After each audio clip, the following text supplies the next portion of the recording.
নমস্কার, পরিবার সুরক্ষার নতুন একটি ভিডিওতে আপনাদের সকলকে জানাই স্বাগত।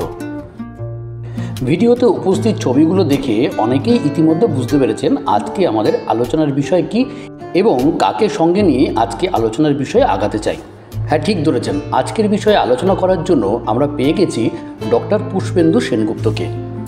চাইল্ড বিশেষজ্ঞ হিসাবে যিনি ইতিমধ্যেই অশোকনগর সহ সারা পশ্চিমবঙ্গে সাড়া ফেলে দিয়েছে, তিনি হলেন ডক্টর পুষ্পেন্দু সেনগুপ্ত। ঋতু পরিবর্তনের কারণে এই মুহূর্তে প্রত্যেকটা বাড়ির ছোট ছোট বাচ্চাদের জ্বর, সর্দি, কাশি, পেটে ব্যথা সহ নানান রকম সমস্যা দেখা দিচ্ছে।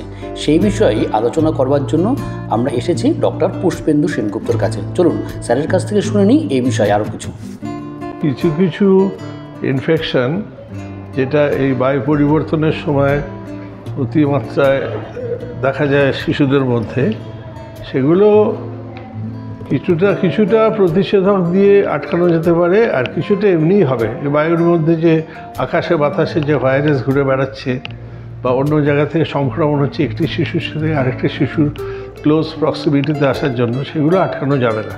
তবুও আমরা বলবো যে এগুলো ছোঁয়াচে অসুখ। একজন শিশুর হলে অন্য শিশুকে সাবধানে রাখুন, তার থেকে দূরে রাখুন। আর এই বায়ু পরিবর্তনের সময় বাচ্চাদের অতিরিক্ত যেন গরমের পোশাক পরিয়ে ঘামিয়ে ঠান্ডাটা না বসায়, অথবা খুব অবহেলা করে হালকা পোশাক পরিয়ে ঠান্ডাটা লাগিয়েও অসুখটা বৃদ্ধি না পায়।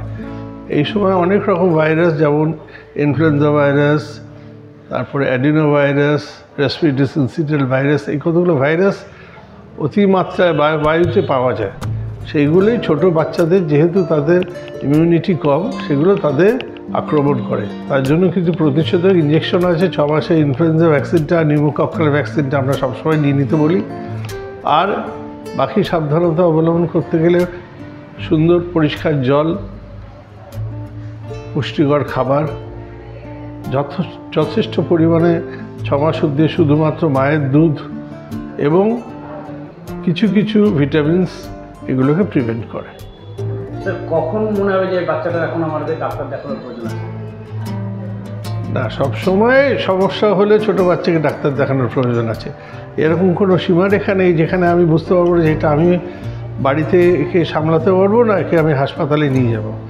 আমরা সবসময় বলবো যে চিকিৎসকের পরামর্শ নিন। চিকিৎসক বা স্বাস্থ্যকর্মী, সবসময় চিকিৎসক লাগবে না, বাড়ির কাছেই পৌরসভা আছে, তার স্বাস্থ্যকর্মী আছে, গ্রামের মধ্যে আশাকর্মী আছে, তারা সকলেই যথেষ্ট অভিজ্ঞ এবং এই ব্যাপারে তাদের এআরআই ব্যাপারে ট্রেন্ড আছে। তারা কিন্তু সেখান থেকেই আপনাদের প্রথম প্রাথমিক চিকিৎসা দিতে পারবে। তারপর যদি না কমে, তারপরে শ্বাসকষ্ট যদি হয়, যদি জীবাণু সংক্রমণ খুব বেশি হয়ে জ্বর আসে, তার সাথে নাক দিয়ে সর্দি, বুকটা ওঠানামা করছে, তাহলে তো অবশ্যই চিকিৎসকের কাছে নিয়ে যেতে হবে। নমস্কার। ধন্যবাদ স্যারকে। ভিডিওটি যদি ভালো লেগে থাকে অবশ্যই লাইক, শেয়ার এবং সাবস্ক্রাইব করে আমাদের সঙ্গে থাকবেন। আর হ্যাঁ, ভিডিওটি শেয়ার করতে কিন্তু একদমই ভুলবেন না। আরও একটা কথা, যদি বিশেষজ্ঞ কোনো ডাক্তারবাবুদের দেখানোর চিন্তাভাবনা করে থাকেন, তাহলে অবশ্যই আপনি উপরে দেওয়া স্ক্রিনে আমার সঙ্গে যোগাযোগ করতে পারেন। ভালো থাকবেন, সুস্থ থাকবেন, দেখা হবে অন্য কোনো ভিডিওতে।